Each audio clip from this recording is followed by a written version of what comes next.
Hello, everyone. We're just letting some folks in. Possible, turn your camera on, please, so we can see your face.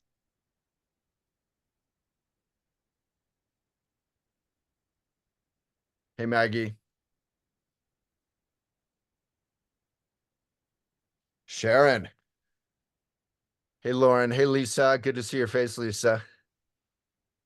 Lisa could be unmuted. Okay.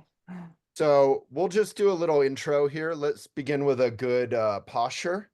Your best posture of the entire week. Make it a dramatically good posture, melodramatically good posture. Even better. And then relax it and let some breath in.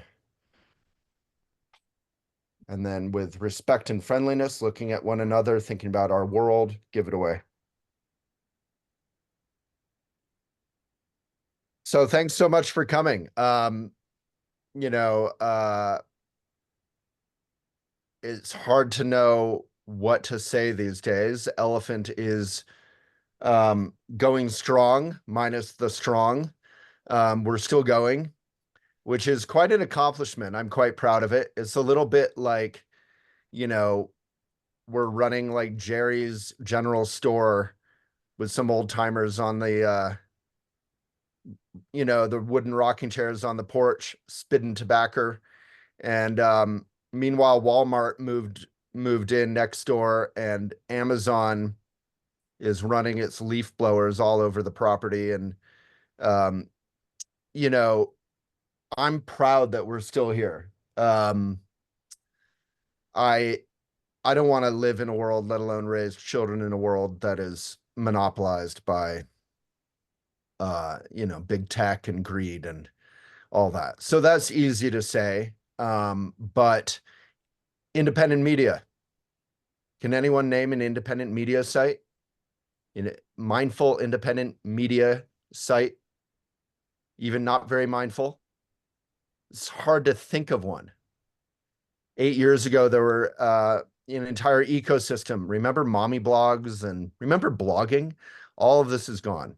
Now people on the street tell me, Waylon, you should write about how independent media is like vintage and should be cool. And like, you know how vintage clothing is so cool right now.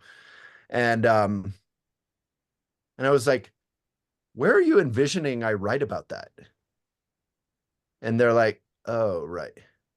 They're envisioning I would write about that cool independent vintage media on Instagram because basically our speech has been platformed by big tech. So all of you have heard this before, but what that means is you guys are like Robin Hood's merry band of troublemakers. Anyone who dares to write on an independent media site.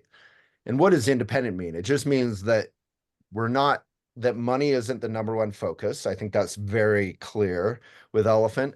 I've had countless offers to buy Elephant over the years, and said no to them even when I was in foreclosure on my house. I said no to it even when we were worth upwards of $40 million. We're definitely not worth that much anymore. But, I hope that there is a place and a role for this, and that, as the song goes, there is a season for independent media that can return and will be alive when that season returns. Because I do think, I just hope that there's a desire for this. I'm not happy with Instagram. I'm not happy with Facebook. I'm not happy with TikTok determining the course of our um, dialogue as a species on this vulnerable planet. Why? Because they're setting the rules for, which is called an algorithm, for profits, right? If the first goal of Facebook and Instagram and TikTok, this is like a thesis question for you to write about in your high school graduation class, was how can we create a more kind,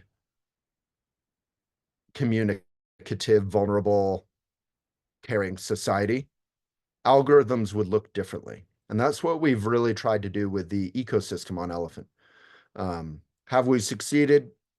I think in a lot of ways we did. I think ultimately we didn't. We didn't manage to gamify it and kind of connect all the dots so that it became this sort of healthy addiction, meaning a separate ecosystem that could withstand the power of big tech. Like Reddit, I was used as an example, doesn't care about Facebook, right? It doesn't care if it's promoted on Facebook. It doesn't care if it's promoted on Instagram or TikTok. Reddit has its own ecosystem. Enough people are into it. Is Reddit mindful? You know, parts of it are, parts of it aren't. Again, the rules are set up not for mindfulness per se. And what do I mean by mindfulness? Just, you know, good old-fashioned journalism ethics. So that may be a less sexy way of saying just, you know, truth, facts, some sense of ethics. So I think you've all heard this before, but that's a fancy way of laying the ground saying elephant is struggling. And, you know, very likely could be gone. It could be gone soon. It could be gone later. And that's really up to us. It's not up to, you know, our investors because we don't have any. It's up to us. It's up to how active we are, how much we write, how much we win. We still want to pay you. We'd love to pay more if we had more people writing and winning. It's how much you share. It's how much you get your friends in. I mean, it really could be a little grassroots thing that could take off. So I don't want to waste too much time, but I just want to say Elephant has been here 22 years. We were a magazine. Then I killed the magazine and went online, rebuilt Elephant Online. Now the online world is dead for independent media. And, you know, maybe there's some other way we can be reborn. I don't know what that is, though. So in the absence of me knowing what that is and not being interested in becoming a like Instagram influencer myself, Elephant is just sort of dying on the vine. And if that sounds depressing, welcome to vulnerability and authenticity, which we say are great values, right?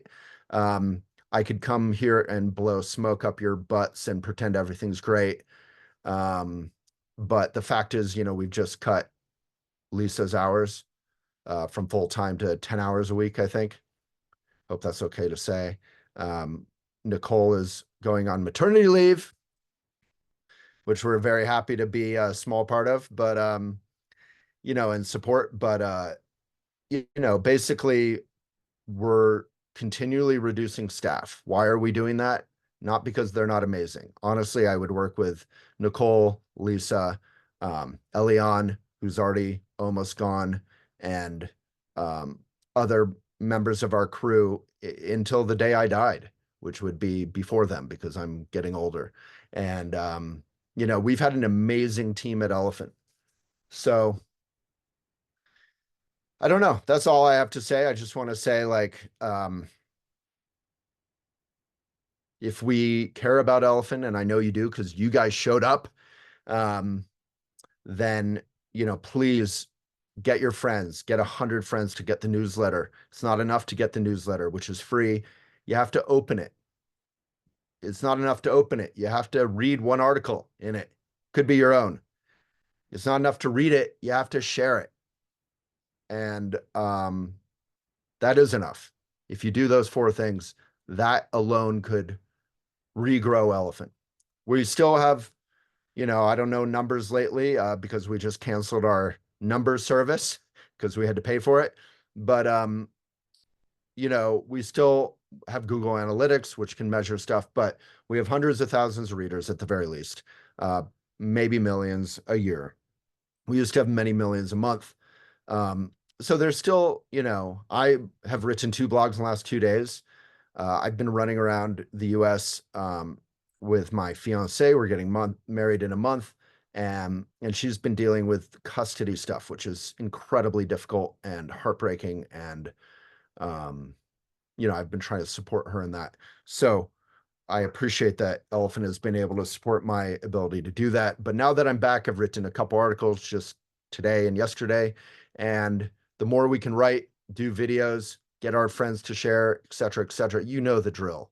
So I'm here to answer any questions. I'm also here to thank Lisa who has been so kick-ass and so caring. There's no part of me that, you know, wants to cut your hours. There's zero part of me. Rather the opposite. And same with Nicole. I, you know, was able to tell Nicole that we would not be cutting her hours until like Elephant was upside down and dead.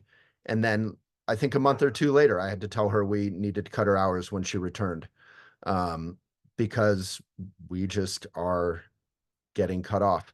If any part of this sounds like Elephant is doing a lot of things wrong, we suck, there's like bad morale here, I don't feel any of that. I definitely feel like, yeah, there's things we can do better always. We're always open to genuine constructive feedback. But the fact is, like, 900 million websites are gone. Most of them long gone. We're still here, like 9 years after the first algorithm change that killed all of them. And that's for a reason. And yeah, it, you know, to sound like a politician, I could say that reason is you, but that reason is you. That reason is our staff. That reason is our mainly the ethic or the promise that we offer, which is a world that cares, that communicates.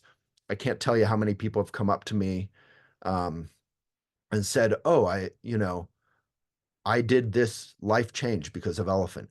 This helped me through my divorce. This helped me, you know, I watched your video and then applied to join Naropa," a kid said. You know, like that stuff happens all the time. So I hope we can just forget about everything I said, write, have fun, you know, share, make trouble, stay alive, and maybe there will be a renaissance. I don't know. If you've been active on Threads, something like Threads could provide that renaissance. A platform owned by a bunch of big tech jerks who are greedy, who are building underground bunkers in Hawaii instead of helping the people of Hawaii. But a platform that allows links. So if all the algorithm stuff is confusing, basically, if I put up a post on Facebook saying, Kelsey and I are back in the US and here's a cute photo of us, it'll get 200 likes and 50 comments minimum, right? People care. They like cute photos and short announcements. But if I put up that exact same thing with a link talking about our journey and some genuine stuff behind how hard it's been or whatever, no matter how moving or powerful that is, how many likes will it have? Hold up your fingers. I'm not saying how many comments. How many likes will it have? It'll have 1 like, probably. Nobody sees it. That's called the algorithm, meaning Facebook does not want anyone to ever click anything that isn't Facebook. Is that even a smart strategy for Facebook? No. Everyone knows Facebook has been dying. That's why they had to buy Instagram. They've choked their own golden goose, which is themselves. Facebook used to be about community and reading quality news and all that. So that's sort of what's happened. Instagram is even worse. If you think Instagram is a savior, Instagram doesn't even have links. It's called link in bio, and they kill the algorithm a little if you say the words link in bio. And how many people here want to look at a photo, read a little excerpt that's enough to get you emotionally involved, then stop scrolling, which is addictive because they've spent billions of dollars making sure it's addictive, go to the bio, click the link, be warned that you're leaving Instagram, which they do, and then go read that article? Not many of us. And even when you read that article, you're still within Instagram, which is just unbelievable. So then there's Threads, which I think is like a new Twitter and actually has some promise because you could put a link in anything and people might see it. So I encourage all of you to get on Threads, follow Elephant Journal, retweet everything or re-thread everything, whatever. That's enough talking from me. We can open it up to Lisa, to Nicole, for anything you'd like to say or offer. And if any of you have questions, please put them in chat and we'll answer them, or you can come on live.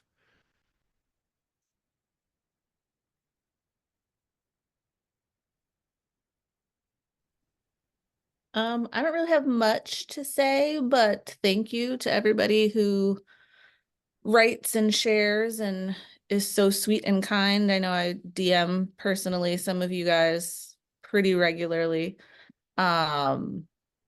So just even in my leaving for maternity leave, there's a little bit of sadness because I've never been away from Elephant for 3 months at a time. So in the 9 years that I've been here. So I'm excited to see what you guys write and share while I'm gone. And hopefully from what Waylon said, if everybody does their little part and can get people to, subscribe to the newsletter, subscribe to Elephant, read, share, support each other, there will be enough of Elephant around when I'm back that, we can keep this going and do this for a long time. So lots of love to all of you. And yeah, if anybody has questions, we're here to answer. I'm here for a little bit, then I got to go feed the child that is kicking me. Maggie. All right. Hi there. Maggie Langrick here. I'm so pleased to be in this group. I've only written a couple of pieces for Elephant Journal, but I've long been a reader, and I'm sad to hear about the struggles that the website is facing. Waylon, I'm curious to know whether I know that you shared, how we can help is to kind of like almost sort of like analog, spread the word of mouth kind of thing. And that seems, worth doing, but also like probably a drop in the bucket compared to, what might really make a difference. I'm curious to know what the sort of genesis of the business struggles are right now. Is it about advertising revenue? Is it about, the difficulty of standing out and grabbing those kind of Google search rankings organically? Like, is there a way that we can help through the type of content that we produce, like certain types of articles working to boost readership better than others? I know that that's a multi-part question. I'm sort of known for stacking my questions, but tell us what your struggle is and how this group can help. Yeah, thank you. No, it's an intelligent question. You can stay unmuted, so we can dialogue. But Great. yeah, I mean, it really is as simple as like get the newsletter, open the newsletter, read an article, share an article. If that's all anyone gets from this, that would be revolutionary. The sharing part is huge there, because as we all know, with like how virality works, which is such an awful word for a, potentially positive thing, just a little bit of grassroots action and sharing is huge. That said, yes, Google's SEO has crushed us. They penalized us for having instant. So we had to kill instant. Instant was like literally what you do on any platform, which is you can post without going through a mediator. And then the editors like Lisa would look at all the posts, delete any spam, but mainly just like say, oh, this is a really thoughtful take on whatever, and elevate it, to our magazine section. So Google doesn't care about independent media. So they just said anything that's instant is spam, potentially. So why, how like if any of you eat fish, please stop, because like these huge nets literally drag the entire ocean floor, kill all the coral, kill the dolphins. There's some of the most damaging things ever created by mankind. And I say mankind because I think we've created it, but all of us are supporting it. So, that's basically what Google did with news. They just said anything that's instant is potentially spam. We don't really care to discern, even though we have billions of dollars we could use to, to have an intelligent SEO. Was that a recent shift? And It was can you 6 give us a months sense ago. of like how readership has, like, what, quantify it a little bit? Well, I'm answering your stacked question. So this is just one of many things that happened. But yeah, it was 6 months ago. We immediately killed Instant, which was part of my dream for creating a real platform and ecosystem. We had spent hundreds of thousands of dollars over 10 years building an ecosystem that could potentially, when completed, be independent from needing Facebook, exactly what I said about Reddit, independent from needing TikTok or any platform. And they killed that. Because they basically killed our SEO because they said we were posting spam, which we never were. We never featured spam on our site, ever. It literally was not visible if there was spam. If you went there and said, buy my vacuum cleaner invention or whatever, it would not, no one could ever find it. But then yeah, the Facebook change was the biggest one. We had like have 11 million fans on Facebook. We basically haven't grown at all on Facebook for 8 years because, hey, I have a guest puppy over and he's howling and barking. Baxter. Because Facebook killed itself, and that's it basically decided, it made a change. You can look it up many years ago where it said, oh, everyone's coming to Facebook for different reasons. They're coming to hear what Maggie says, what Maggie's aunt says, what Maggie's whatever, but they're also coming to read New York Times or the San Francisco Gazette or whatever it is. And they're also here, you know, they're coming to Facebook for a lot of reasons. One of the most elevated reasons that Facebook in their original algorithm, which gave rise to a million different sites, or was part of that, was that people read quality news or quality conversation or quality discussion on Facebook. And then they came out with an announcement which gave rise to fake news and to a lot of hate speech and a lot of actually like, I think it's killed many people around the world. Like there's been riots in Myanmar, and they basically said, whatever Aunt Sally says is going to be elevated, and we're going to basically kill external news, anything that leads you out of Facebook. And Aunt Sally, it turned out, didn't want to talk about her cookie recipe. She wanted to talk about how immigrants are poisoning the blood of America or whatever, you know. There were nice Aunt Sally's too, but the more extreme the sentiment, the more it got elevated. Why? Because all of you should know this, I'm sure, because that kept people involved on Facebook. It's all about advertising dollars. We have a huge advantage in that 40% of our income historically has been subscriptions, which means it's thousands and thousands and thousands of people paying a very small amount. Guys, to Elephant every year to read unlimited. And then 40% is basically, or maybe a little more, has been advertising. And then the middle part has been our shop, like my book, our hoodies, our, you know, eco mug, whatever. And Elephant Academy has been like 10%. So it's been all stuff we feel good about. And we have a minimum bar for advertising. Like we don't accept ads from, you know, we will poison your rivers and streams .llc or whatever, you know. So we get help for some ads once in a while, but usually it's like people who are uncomfortable with women having sexual pleasure or something. So we felt really good about like how we exist. But the overall problem is, instead of 20 million readers a month, 10 million readers a month, 5 million readers a month, all of which is sustainable and we can employ unbelievable people like Lisa and Nicole, we're now at a point where, you know, a very small percentage of 1 million readers a month will say, you know what, I've read so many articles on Elephant, I keep running into the pay gate where it says, hey, thanks for reading so much Elephant, you need to subscribe if you want to read more or come back tomorrow. That's the pay gate, which I invented back in the day. So instead of that very small percentage of people subscribing, they're sorry, I'm distracted by the puppies, but like, it's like, if with only 100,000 readers, say, versus 5 million, a very small percentage of subscriptions doesn't refill the subscription coffer. So, you know, you have 11 months of healthy subscriptions, but with reduced readership, you're only going to get a couple. And then after a while, all 12 of your months have reduced subscriptions and you're limping, you know. And, you know, Molly and Lisa and Nicole and myself and Brian and other people at Elephant don't get paid with magical elephant dollars. They get paid with real dollars. So if we're not getting real dollars, and, you know, people can't pay their rent. Everyone knows all about that. So that's just where we're at.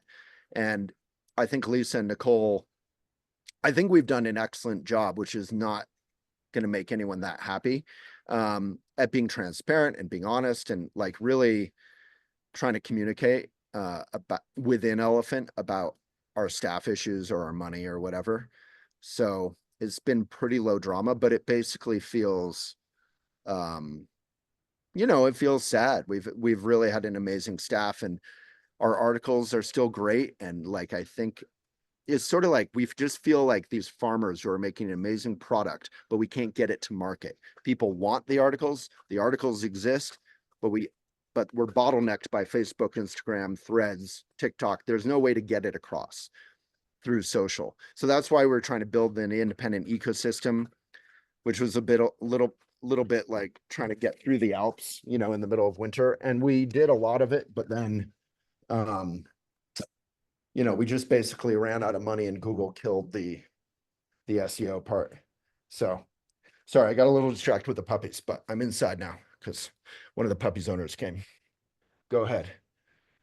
Yeah. Okay. Yeah. So it sounds like those two things, the change in Google policy and the change in Facebook policy sort of just crushed your traffic. Facebook was most of it for sure. And then Facebook buying Instagram. And, Yeah. I used to like complain, those were the days, that like every 22-year-old woman who graduated from college and decided like being a yoga teacher might be a career, which is a beautiful thing, like thinking, oh, I could do something mindful and helpful as a career. But every single one of them had to write like a spiritual manifesto on Elephant. It was sort of a healthy complaint, like a joke, like, oh my God, every yoga teacher training graduate in America has to write on Elephant. It's like a rite of passage. That was, say, 9 years ago. All of that's gone. An entire generation now writes whatever they want on Instagram or whatever. So the second part of my question was about how we can help in terms of our content produced. And it sounds like creating great content that, has sort of like reader appeal is not the panacea, that it's not going to get you over the discoverability hurdle. Correct? Am I right? Am I reading that right? Yes and no. I think I think everyone here can nod in a frustrated, sad, grim way.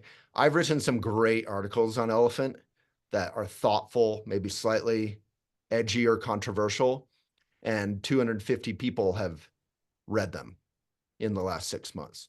Like, yes, there's an art to getting articles across and a good title and a good image, and we've taught that in Elephant Academy. But as good as I am at that particular craft, it's what I've done with a lot of my life. I used to be able to get, say, 1 out of 3 quality articles out in a pretty big way. And now I can get 1 out of, say, 3,000 articles out in a big way. Like, even when I have a huge success, it's like 10,000 readers, not a couple 100,000 or a couple million. But the small actions, I just can't say enough about them. Like Jan Dolk bothers to comment in a caring way. Like these small actions keep Elephant alive. So I will say, if you write an article that is a little bit, I don't know quite how to say it, but a little bit controversial, not in a fake way, but in a genuine way, I think, that has the potential more than most other kinds of articles to get some wind under it and to grow. Does timeliness play into it? Like, I'm wondering about writing about current affairs, if we're doing sort of an election commentary of some sort. Yeah. Does Timeliness is kind of always an ingredient. over the roadblocks that they put up. Sorry, we are glitching on each other. But yeah, timeliness is always an ingredient, but it's not a necessity. So you could write an article about how, therapy is, in your own experience, sort of addictive, but doesn't actually ultimately help, right? I'm not speaking for you or anyone, but that would be a sort of controversial, but hopefully thoughtful article. And there's nothing timely in that, right? It's sort of timeless. And that could be amazing. But you could also write an article about like what Donald Trump said yesterday about Kamala and how that made you as a mother or a, woman of color or whatever it is, how that made you feel. And that timeliness would find its audience. Nicole could speak to that, or Lisa more. Yeah. Timely ones like that generally do pretty well, you know, but nothing is an exact science anymore, honestly. Like, I know even just a couple of years ago, there are certain titles, articles I just know would hit everywhere we put it. And now sometimes they're hit or miss. So it's not an exact science. There are definitely certain topics, and like the timeliness definitely plays a role. There are certain topics that do better than others, but I would also say, like, don't force yourself to write about something that doesn't feel authentic just because it just, that to me feels icky. I mean, it's not bad to like, even I've been attempting it more. Like, I would say my articles generally aren't of the big hit type variety, but I've been playing with my titles a little bit more if I write or something like that. So um, it's like good to know kind of what works, but at the same time, you want to be like authentic with what you're writing about, you know? So timeliness works, you know, relationship articles typically do well. Like he said, the therapy one, I edited one today on recovery from drug addiction, and I knew it would do well, and it's already been doing well. Something that's like like Waylon said, like a different angle to a topic. So yesterday I edited an article on the other woman, why she's not the problem. It's actually the man who cheated on you, right? He's the one who wrecked your relationship. So that's a topic that's going to bring a lot of people to it because it's interesting, it's different, it's like kind of in your face, and whether people are happy about it or not, and so far that has done well. So still, it's not an exact science, but yeah, happiness, those kinds of things can do well. But the science part of that is exactly what Lisa said, which if it's not authentic, it could have the best title and the best image and the catchiest kind of thesis. But when people go to read it, they're going to be like, oh, this felt cheap. This didn't feel good. And they won't share it. Like, virality comes from sharing. So, you know, if it's not authentic or helpful or valuable or genuine, it won't get shared. Yeah, and it won't feel good to write probably. So that's how I look at it. You know, I just try to write about what I care about, hopefully in an interesting way most of the time. But yeah. I think the other thing is making sure that you are sharing your article as much or more than we are. You know, like we have a specific group of people that we're sharing to, and while the numbers aren't as big as they used to be, they're still pretty big, but you guys also have your own group of people that you can share to that maybe don't know Elephant or haven't read Elephant. And so you could be opening them up to, you know, a whole world of articles that they have never seen before. So, and we've talked about this a ton, but like, don't be afraid to DM people, you know, send it to your mom, your grandma, your aunt, the mom group that you belong to, you know, anybody that you think would be interested in it, because you could be bringing new eyes, new readers, new subscriptions to Elephant. And I love to use her as an example. She's not here, but one of our authors, Rupa, she sends it out to everybody. Like, I don't know how she knows this many people, but she teaches, and so she sends it to all of her students at university. She sends it to family. You know, we've had family members of hers that we've talked to about subscriptions and things like that. So she's just kind of relentless about like getting her stuff out there and not being concerned about how often she's sharing, or, you know, being bold enough to be like, hey, I would love everybody I know to read this. And she has a huge following on Elephant. She writes about topics that are always a little different, but very authentically her. So I think that's also a big thing. It's like, don't be scared to write about something that maybe you don't see a ton of on Elephant. You know, she wanted to write about like women and finances, and she was afraid it like wasn't gonna do well because she hadn't seen a ton of stuff on it. And she wrote a 2-part series, and both parts I think ended up winning the ecosystem for that month, in part because they were very honest. And I haven't met her in real life, but even just like messaging with her, I was like, she writes the way she talks. She writes the way that she communicates with people, so it feels like you're talking to a friend. And that combined with her actually sending it out to literally everyone she knows, twice a month, you know, she's developed this big following and people who are excited to read her work. So, you know, if you write something and you're passionate about it and you love it, like don't be scared to put it out there. People are either going to read it or they're not, but like there's no harm in putting it out there and, you know, asking for what you want, ask people to read it, ask people to heart, you know, comment, whatever, just to get it out there. That's how you can build up your community as an author, but also how we can help build up Elephant and maybe get us, you know, on a better track. And with that, I love you guys, but I have to go eat. I'm so hungry. So I will say, Nicole, because I think Yes. you're leaving Friday, My last day is Saturday. Saturday.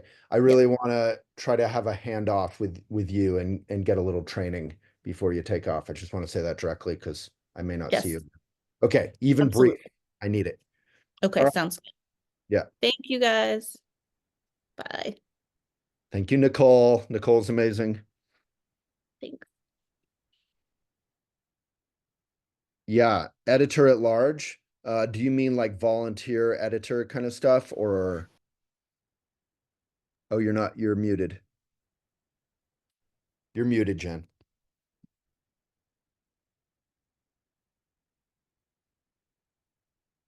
You're muted.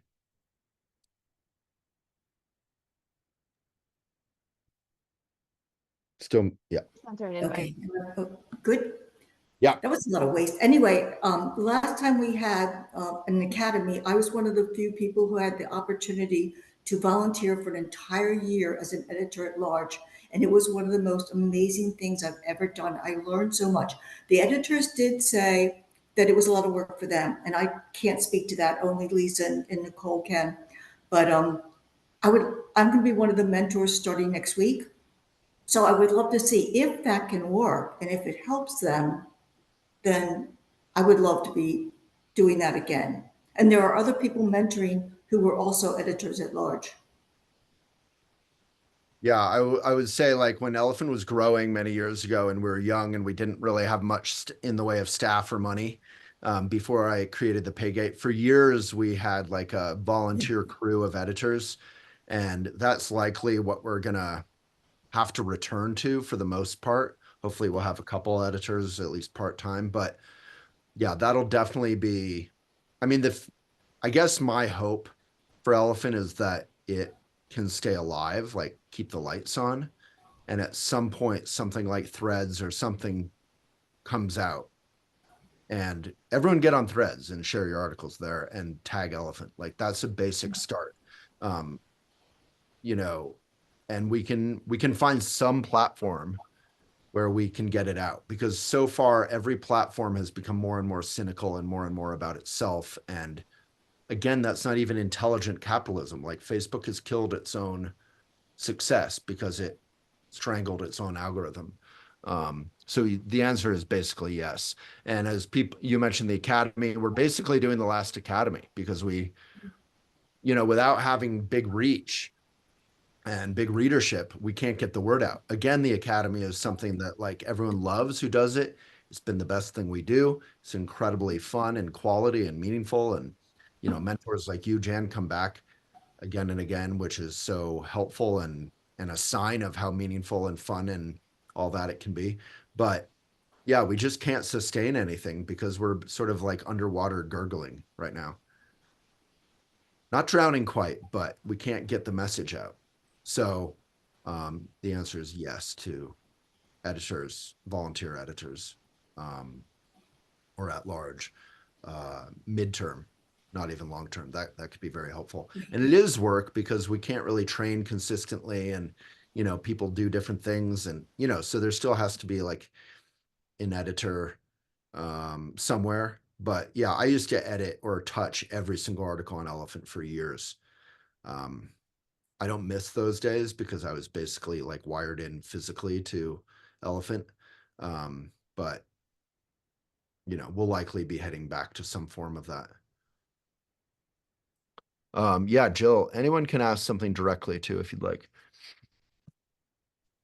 I am just gonna pop on. I had my hand up, but I didn't want to. Oh, go for it. So- Sorry. No.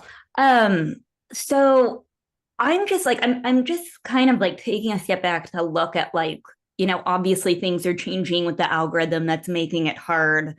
And I know that like for me, Elephant has always, it's not just about writing and an outlet, but it is truly about bringing people together. And some of the other authors that I've met here and doing academies, you know, and really coming together. And like the academy was a big part of my experience, whether you're taking it or mentoring. And I'm just wondering if, like, because I'm looking at some of these other, you know, independent media things that are up, like, has there been brainstorming around some other avenues, like collabing? I know, like, in the past, like retreats or other classes or putting, like, you know, just other ways, other that, like, if the links aren't working and that's not working, has there been a brainstorm or a heartstorm around like how can we like work with the change to get back to that like core mission and bringing people together? Yeah, I don't know. I mean, I'll just be super honest. Like, I built incredible success on Twitter. You know, we were named #1 or voted in environmental coverage for 2 years. We were bigger on Facebook than Huffington Post, which back in the day was huge, until they created their first algorithm, like, which was a sort of very innocent version of the current algorithm. And they allowed folks to buy fans and, you know, pay for elevated traction. Like, I was a bit of a social media like monster. Like, I was all about it. And you know, when TikTok came along, partially because of the ethical stuff with the Chinese, I just was like, I'm not doing it. Molly, to her credit, has put us up there, so at least we're there. But I think I'm clueless at this point. Like, I really have no idea. I know collabs can help, but you know, I've been a part of seeing like some big successes on Instagram with other accounts, and I've been active in their communities, and they're all broke. They're all working for free for Instagram. And once in a while, you'll see them put out an appeal like GoFundMe, which is another big tech thing, saying, please support what we do because this takes like 40, 80 hours a week, you know? And these are huge accounts. And you're like, okay, unless you're like Kylie Jenner or whatever, like selling plastic water bottles to a world on fire, I don't really get. I'm totally out of ideas. So yeah, if you have any ideas, I really would love to hear it. I don't think I have the answers. Adrian, let's go to Stacy first. She's had her hand up forever, but I'd love to hear from you too. But Gina, that's not the end of this conversation. Like, if you have ideas, tell me them now and I will do them if they work. Yeah. Or later.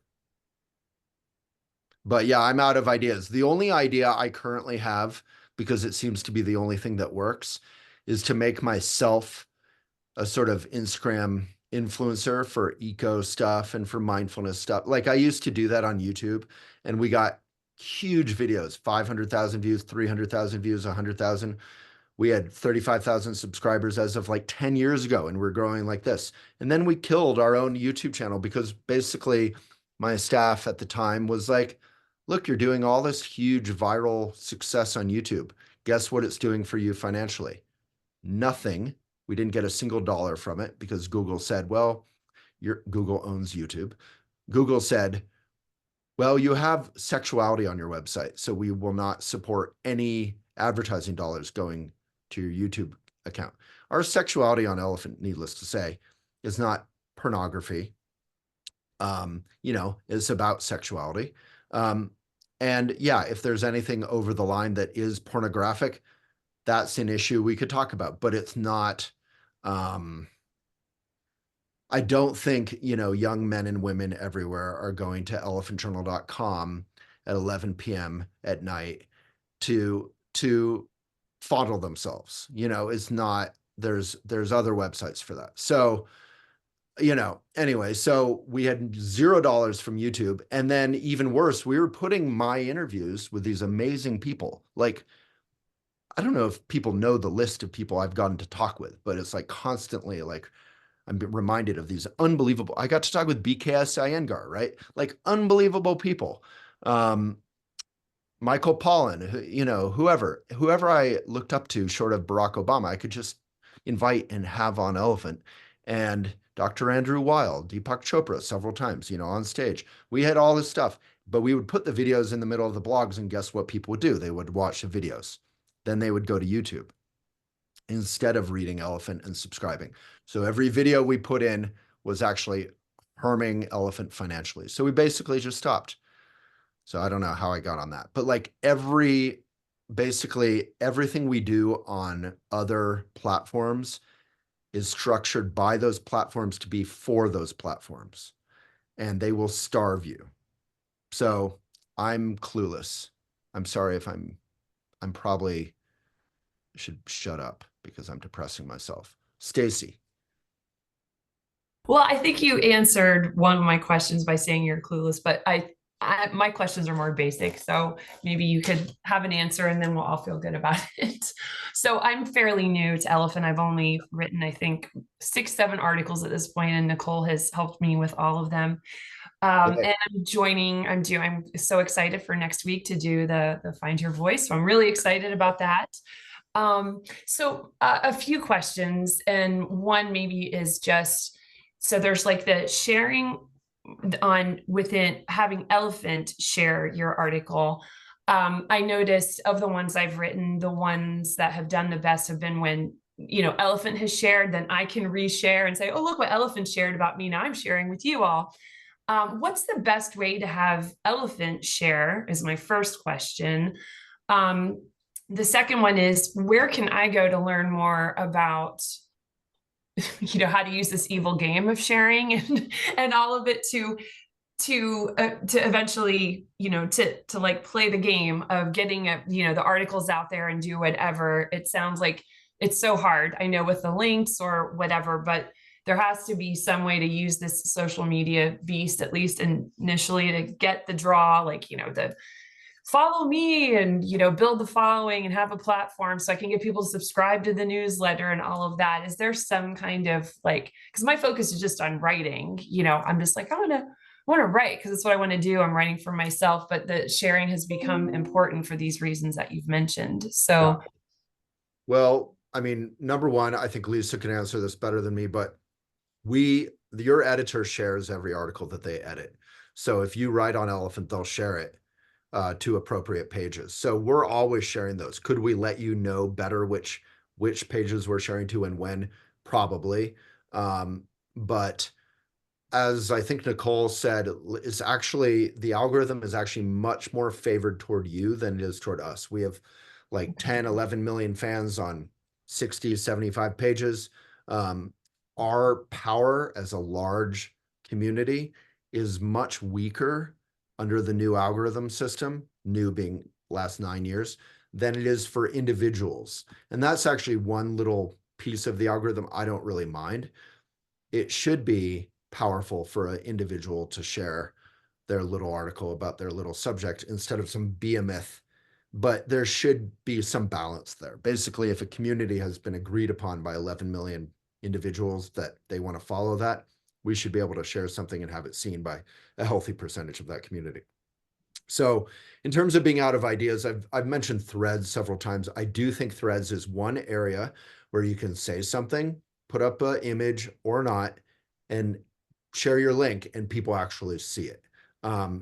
If you go to my page, facebook.com/Waylon Lewis, just my personal page, I'm constantly sharing. This is what I do. And I don't think it works that well. But as I described, you can share an amazing article with a link and no one will see it on Facebook. You can share an amazing photo and a little 4 words and everyone will see it. So what's halfway in between? I basically share a thoughtful paragraph or 2 or 5. I share my article, the text, and or an image. And then I add the link in comments. We do that a lot on our Facebook pages, like putting the image of the article and then read the article in comments. And that does seem to work. Lisa can say more, but yeah, maybe Lisa, you have some thoughts. Well, first of all, yes, we share all the articles we edit a lot. Like we do some scheduling and we can also share them live. So any article that we're editing, we're sharing of yours, period. So just so you know. Yeah, for us, we've noticed like a lot of success, and I am not the one who started it. Someone started a couple of years ago, trying to play with the algorithm when it was messing up, and like literally just putting like the image of it and saying article in comments, and then we post the article in the comments, and more often than not, those really take off. So that's what we're kind of more, that's something we do more like if we're able to do it live, but I don't know how that would work on a personal page, whether that's the same thing, but for us, that's one way we're playing around with getting around some of the algorithm issues, because sometimes it does seem like articles are dead, or sometimes it seems like they're dead, but they're still getting views. It's hard to tell these days because so much has Yeah. changed. But yeah, we do share your articles a lot. I know there's someone who took the academy before, Sukriti, who is like also an expert sharer. I don't know if she's participating in the academy at all this year. Maybe not. Yeah, no, she's not. But she could like, I don't know. She has like a lot of advice on outreach for different ways that she does her articles. So I could maybe put you in contact with her as well, because she does the actual coaching of it Oh, for wow. writers as well. Yeah, I think she just like knows different, like if you have a topic that you're very interested in, maybe you're in certain groups, you know, like grief or something, then if you're in different grief groups, you can share potentially those articles. Or, you know, Sukriti is very much in different vegan groups. So when she writes about vegan articles, she can send those, and just, it is wonderful. So I don't know all her tactics. She's a little bit of a magician when it comes to social media, but Well, she's talked about some of her tactics. I could share those. So like yeah. when there was forget what the news was. It was something about Biden or Trump or Kamala, or there was some news that came out, and I wrote some article about it instantly. It was like timely, like Molly or Shannon or someone texted me. They're like, blah, blah, blah, it just happened. I can't remember what it was. We have a lot of them. Yeah. Do you remember what it was? it, it was the letter from Yeah. Dr. Biden Oh, that's right. when she, yeah. Well, but I'm not sure. But anyway, it was one of them. And I basically just searched, like on Facebook, I searched whatever it was, you know, Dr. Biden or Kamala or Trump or whatever it was. And I found like everyone talking about that specific thing in different groups. And I shared my link to my article in a thoughtful way. I do the same thing on Reddit.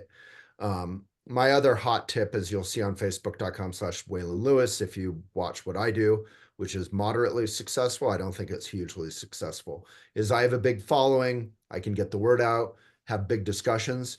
My hottest tip is what you could call slow sharing, meaning if you share it thoughtfully on Facebook or whatever, and you get a comment, you need to reply to that comment within like 5 seconds. That may not sound slow, but that means like you're not sharing on 80 pages and not noticing that you're getting comments. If you get a comment, you need to be present with it and reply. Ideally, you reply in a thoughtful way. You disagree, you agree, whatever it is, but it's more than like, thanks, heart, you know? So I wrote about Naropa University in Boulder just sold its main campus, and it's a real bummer. Everyone in Boulder is talking about it. So I put up a thoughtful article about that. The first comment was like, oh, letting go is beautiful because that's like a Buddhist thing. And I was like, you know, that's stupid. You have no idea what you're talking about in terms of letting go. You're an idiot. Here's why. So I disagreed really strongly, and I said it in a constructive way, but they are an idiot. And that engendered 4 more comments, right? Boom, boom, boom, boom. And all the comments were thoughtful and kind and respectful. But you know, many people mistake change or letting go for like they get nihilistic. They're like, oh, whatever. It's sort of like if you said that about Palestine, like, oh, you know, 15,000 children have been killed. And someone in comments was like, oh, you should just let go of your, oh, big deal, just let go, you know? Yeah, that's not very kind. Or you could say that about Israeli hostage. I'm not trying to get political about whatever, although I always am. But anyway, having thoughtful dialogue is the best way for your post to lift off, whether it's threads or please, if you're on Twitter, X, quit it because Elon makes all the other evil big tech people look like saints. But, you know, threads, et cetera, et cetera. Comments are gold. And then you'll start just getting up in the algorithm. You'll get up in the news feed. People will comment, people will like, and it'll take off. I do think what Lisa was talking about and I mentioned is kind of the best technique is to, if you have Canva or whatever, put your article into Canva, format the title, the image really neatly, and it could say whatever is the title and then say article and comments. People naturally, if they're interested in that title or image, they will go to the comment and click. Well, we actually make those on our end. So like if someone like Nicole were editing yours, you could just say, can you send me that one? But In we don't terms of make it for every single article ever, right? all the articles that we edit right now, we make it for every single one. Oh, but we don't make it for mine. No, we don't make yours because you're you. You can make yours. I don't know how to- I do, Waylon. I don't know how to make them. I think sometimes Nicole goes in and makes sure. I think I made it once. There was one Okay. that was doing well at some point, but no. We should, don't as make part of yours, Elephant, that's funny because I'm always like, how do I do that for my articles? So we should, part of Elephant Academy, we should just like literally do a tutoring for Canva in how to make that. Because I'm always like making my articles smaller and trying to get the title over the image. And Make it that looks so happen. wonky. We have an extra week this session, so we can make that happen. Okay, Yeah, awesome. That's just not- awesome. Not just on Canva, but like specific techniques for how to share your article. I love that. Okay, that would be awesome. Thank you for answering my questions. I'm really excited to join next week. Great. Operationally, with less editors, less editing hours, I'll say, should we expect that it might take longer for the articles to post or hear back from the editors? I would say probably the answer is yes to that, but I don't know. I mean, yes and no. I think Lisa could answer that, but I would say because we're so much smaller, I mean, we used to get like, does anyone remember the numbers from like 9 years ago? We used to get like 100 articles a day. So now we're getting like, you That's know, probably ridiculous. a handful of quality articles a day. So there's some proportionality to the number of editorial hours or amazing editors we have and the number of quality writers and amazing articles they're sending in. Like, if you remember, we were already shrinking for 5 years, but during the pandemic, we had these gatherings to have like good community. And there were like thousands of people online. You know, we had Senator Cory Booker come in and Jane Elliott and all these wonderful guests. Like, we're smaller than that now. So there's a level of proportionality. But yeah, I think probably will be slow sometimes. And just be willing to you're never irritating us as long as you're respectful and whatever, just be a squeaky wheel and say, hey, when's my article going up? How can I help? hey, are you done having a baby yet? Yeah. Hey, enough maternity leave. Right. Stop focusing on what matters. I think Waylon's, Yeah, and- sometimes it'll be slow is a good answer. Because as far as I'm aware, I might be doing all of it and my hours are going way down. And so I am fast, but it will take, I don't really know what I'm going to be capable of. So sometimes it's a little slower and sometimes we get more or like if there's closer to the election, if we get a lot of election ones that are good, we prioritize the timely over the other. Like I'll do, we do our best to do some diversity. So sometimes it might take longer, but like he said, you can email, write, or DM or something and say, do you have my article or do you have an update? Because at most I'll say, well, it's waiting in queue. I can't, I haven't seen it or I have my name on it. I'll edit it, but but it's kind of like an experimental phase at the moment. So starting next week. So I'm not sure. Yeah, I do want to come back. Note. I was saying to Molly, like, I do want to come back and at least do some edits. So we need Nicole or you to train me up in our current, get me in the inbox and all that. And then we probably will have to go back to volunteer editors. I do want to say one thing about that. Yeah.